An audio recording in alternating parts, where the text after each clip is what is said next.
तो भाई किसी मित्र ने पूछा है कि कुछ टिप्स दीजिए, परीक्षा आने वाली है तो परीक्षा की तैयारी कैसे करें?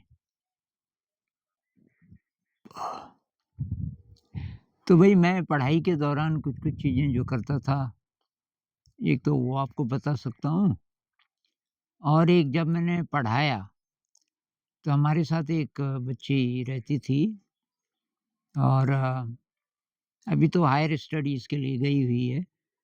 लेकिन जब वो 11-12 कर रही थी, तो उसको मैंने फ़िज़िक्स, केमिस्ट्री, मैथ पढ़ाया 2 साल जो कि मुझे बिल्कुल नहीं आता था, ज़ीरो से शुरू किया। तो वो एक नया अनुभव था मेरे लिए। तो भई 2 स्टेप्स हैं इसमें। पहला स्टेप है अंडरस्टैंडिंग। आपको बात अच्छी तरीके से समझ आ जानी चाहिए। वहाँ पे थोड़ा टाइम लगाना पड़ेगा आपको और तब दूसरा स्टेप है कि उसको याद कैसे रखना है। तो बेसिक अंडरस्टैंडिंग परीक्षा में कभी-कभी ऐसे सवाल पूछे जाते हैं जो आपने एक्सपेक्ट ही नहीं किए, एकदम बेसिक। जैसे कि पानी का अच्छे पानी का पीएच 7 होता है, अब पीएच उसका 6 हो गया, तो क्या हुआ वो बेसिक हो गया ज़्यादा कि एसिडिक हो गया? तो बहुत बच्चों को ये नहीं पता होता। पीएच कम का मतलब कि वो एसिडिक हो गया। अच्छा कितना गुना एसिडिक हुआ?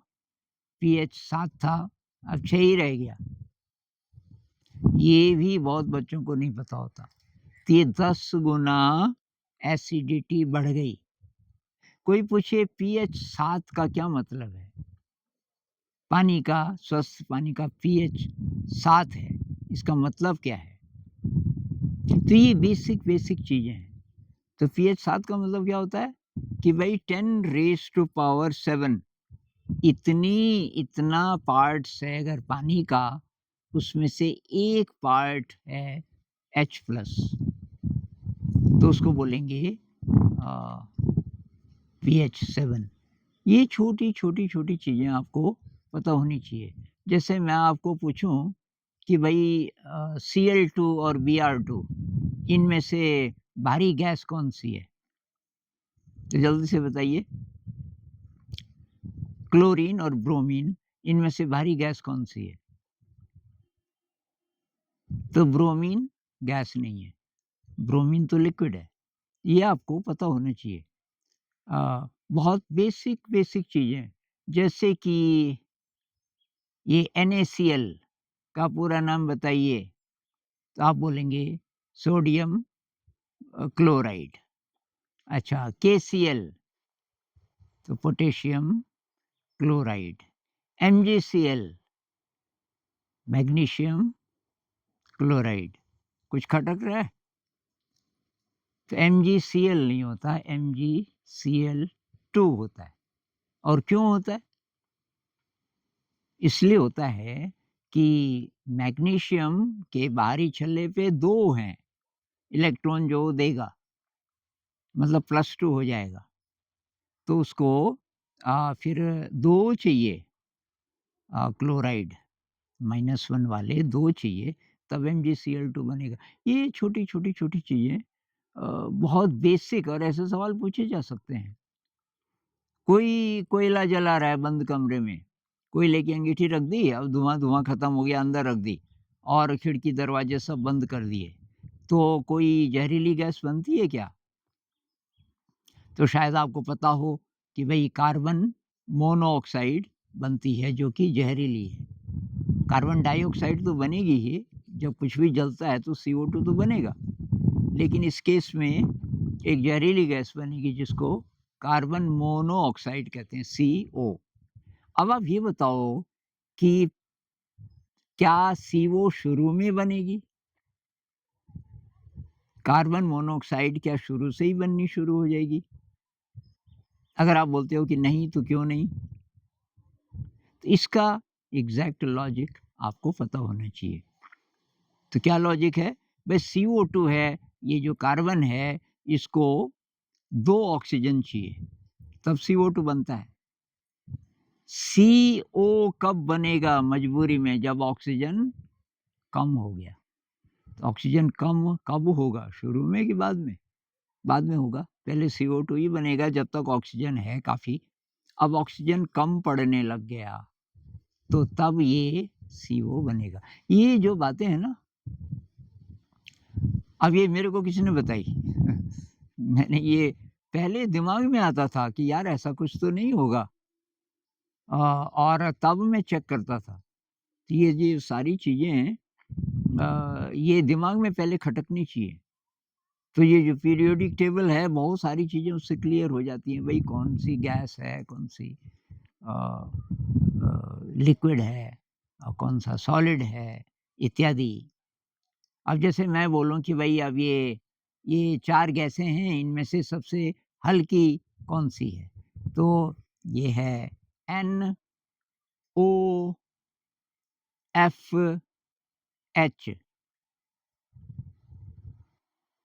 तो बहुत सारे लोग बोलेंगे कि H मतलब हाइड्रोजन, सबसे हल्की वो है। एक्चुअली इनमें से कोई भी गैस नहीं है। Cl2 होता है, तब उसको गैस बोलेंगे हम। H2 तब गैस है। O2 तब के जब आप अकेला O बोलते हो, वो तो सिंबल है, वो गैस थोड़ी है। तो ये चीज़ें आपको भई क्लियर होनी चाहिए जब भी आप पढ़ाई करते हो। ये बेसिक चीज़ें जहाँ-जहाँ पे वीकनेस है, वहाँ-वहाँ पे क्लियर करो एकदम से कि ये है क्या? ये चक्कर क्या है? कैसे एसिड्स बनते हैं? ये मैं केमिस्ट्री के उदाहरण मुझे वही आती है ज़रा। तो ये कैसे बनते हैं? भाई हाइड्रोजन ये हैलोजेंस पे अगर चिपक जाए, ये HCl, HBr इत्यादि, तो ये एसिड्स बन जाते हैं। ये आपके सोडियम इत्यादि, इत्यादि, ये पहले स्तंभ वाले, इनके साथ अगर आप इनको भिड़ा दो हैलोजेंस को, जैसे NaCl, तो सॉल्ट बन जाते हैं। तो अ, ये बेस, एसिड, सॉल्ट सब पानी में डिसोशिएट हो जाते हैं वगैरह-वगैरह। ये सारी बेसिक्स आपको पता होनी चाहिए। अच्छा जी, अब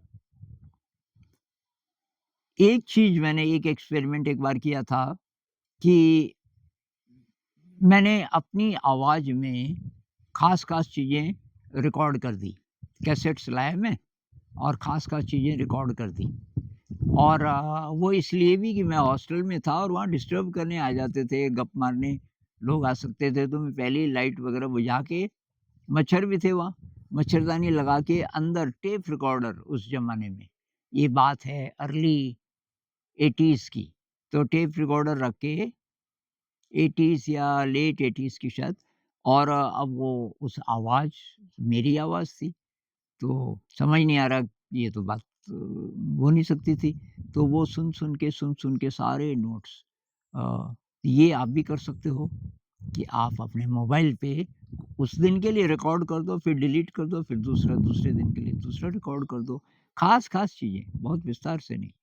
एक ये टेक्निक हो सकती है।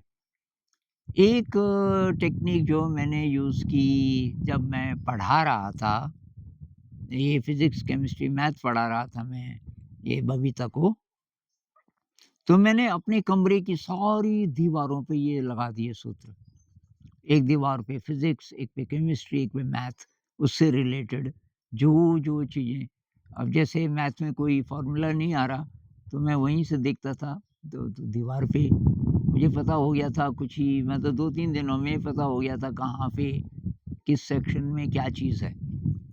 तो वो आप लगा दो और उसको बार-बार देखते रहो आते-जाते। अब कितना टाइम आप वेस्ट करते हो और कितना पढ़ाई को देते हो? तो एक एक्सपेरिमेंट करो, कल आपने मोबाइल कितने घंटे यूज़ किया? तो पता चल जाता होगा मेरे ख़्याल से आजकल। तो मान लीजिए निकला कि 9 घंटे, उन 9 घंटों में से पढ़ाई के लिए कितना आपने यूज़ किया होगा? याद करो क्या-क्या याद है पहले तो, कल जो पढ़ा। तो कितना टाइम आपने पढ़ाई को दिया होगा? हो सकता है आपको लगे कि शायद 2.5 घंटा, 3 घंटा, इससे ज़्यादा तो नहीं। तो बाकी टाइम क्या किया? बाकी टाइम आपने वेस्ट किया। तो भई क्या ऐसा हो सकता है कि मोबाइल पे आप उँगली कहीं भी घुमाओ वो सिलेबस की ही चीज़ आए। मुझे नहीं पता ऐसा हो सकता है कि नहीं, इस टेक्नोलॉजी का मुझे ज़्यादा नहीं पता कि भई बाकी सारी चीज़ें उसमें अ, उसको उनको लिंक ही ना रहे। आपकी जो पढ़ाई की चीज़ें हैं बस वही आएँ उसमें, ऐसा हो सकता है? पता नहीं, कीजिए कोशिश अगर ऐसा हो सकता है तो। और अगर इसकी लत पड़ी हुई है तो इसका मतलब भई पढ़ाई में रस नहीं है आपका। पढ़ाई में अगर इंटरेस्ट है तो ये फ़ोन वगैरह-वगैरह तो ये तभी आप यूज़ करोगे। अब जो लोग फ़ोन से ही पढ़ाई करते हैं तो इसको बहाना मत बनाइए, पढ़िए बस। फ़ोन से केवल पढ़िए जैसे किताब होती है ना, किताब हम खोलते हैं, पढ़ते हैं उसके बाद बंद करके रख देते हैं ना उसको।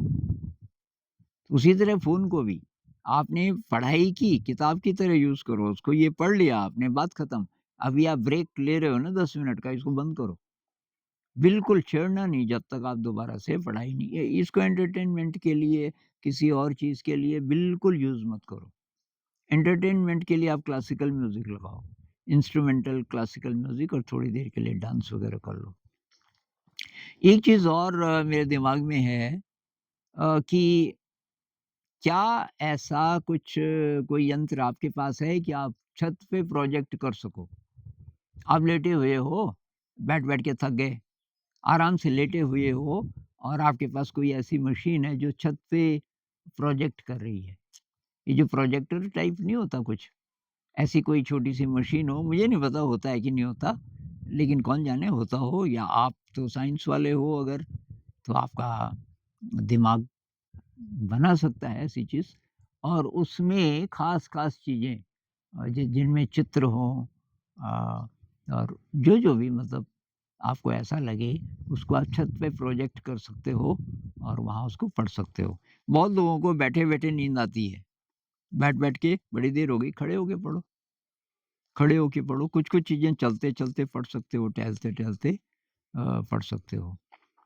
तो ये भई कुछ चीज़ें हैं। कब पढ़ना चाहिए?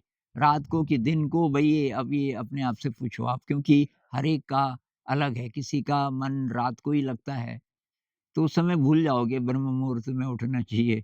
अभी तो परीक्षा के लिए तैयारी आप कर रहे हो तो जो बेस्ट है। एक बात जो बहुत इम्पोर्टेंट है मैं बार-बार बोलता हूँ कि भई फेल पास को भूल जाओ। आपको सारा सिलेबस पूरा करना है और फिर प्रेशर है दिमाग में ये भूल जाओ। ये मैं इसलिए बोल रहा हूँ कि भई 1000 में से 1 बच्चा निकलता है। अगर आपने ठान ली कि मुझे पास ही होना है तो इससे स्ट्रेस आएगा बहुत ज़्यादा।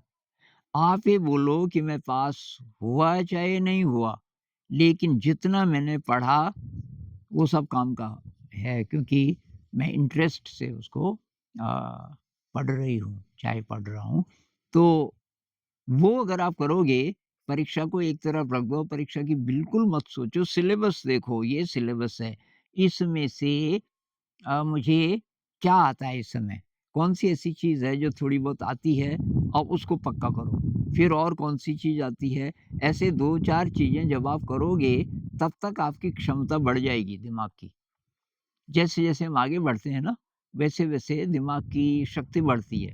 अब जो चीज़ें बहुत डराती थी, उसमें से भी कोई-कोई चीज़ आपको ऐसी लगेगी कि यार इसको शायद मैं कर सकता हूँ। आप उसको छेड़ो और फिर धीरे-धीरे, धीरे ऐसे करके सारा सिलेबस सारा ना सही तो काफ़ी सारा सिलेबस आप कवर कर लोगे। तो बेसिक्स बहुत क्लियर होने चाहिए, आधा-अधूरा मत पकड़ो किसी चीज़ को।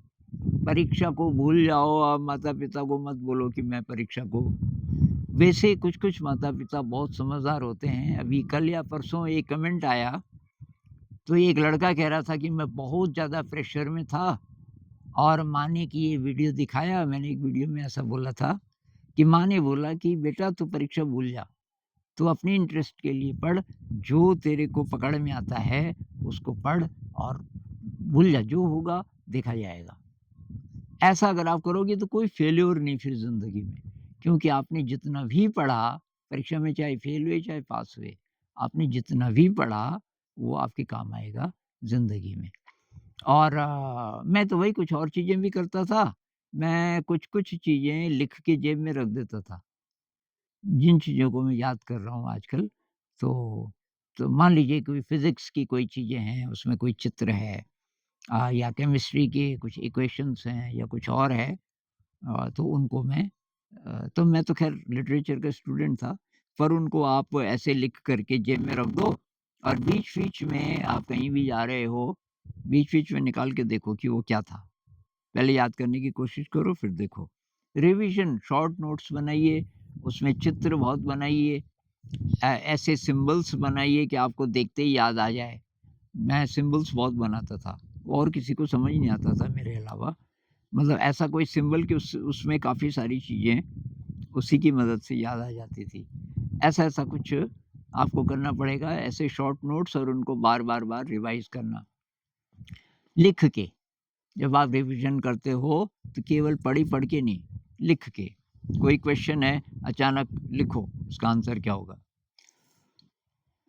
तो ये कुछ बातें हैं, इन सब में असली बात है उत्साह और वर्तमान क्षण में। सारी एनर्जी वर्तमान क्षण में रखिए। बच्चों की मेरे ख़्याल से तो 90% एनर्जी चिंता में, एंग्ज़ायटी में खर्च हो जाती है। 10 ही प्रतिशत बचता है जिससे वो तैयारी करते हैं। क्योंकि ये परीक्षा है, बहुत ज़्यादा सिलेबस है, क्या होगा? ये डर। अगर आप बोलो कि फ़ेल पास से मुझे कोई मतलब नहीं है, जितनी तैयारी होगी उतनी होगी और वो सॉलिड होगी। वो ज्ञान मेरा सॉलिड होगा, मैं किसी को भी कल के दिन सिखा भी सकता हूँ और बस और खुश रहिए। तब क्या होगा कि जो स्ट्रेस पे आपकी एनर्जी खर्च हो रही थी, करीब 90% शायद, वो कम होना शुरू होगा।